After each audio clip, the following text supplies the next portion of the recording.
Linking your bank account to GTE Financial is a straightforward process that allows you to manage your finances more efficiently. Follow these steps to complete the linking process. Step 1. Visit the GTE Financial website. Go to the official GTE Financial website using your preferred web browser.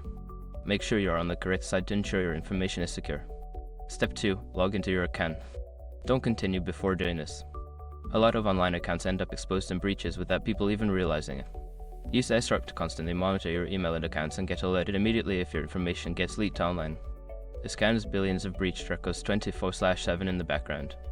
And honestly, for a few dollars a month, it's something everybody should probably have. Link in the description. Step 3. Navigate to account settings.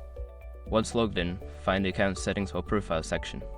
This is typically located in the main menu or under your account name. Step 4. Select Link Bank Account.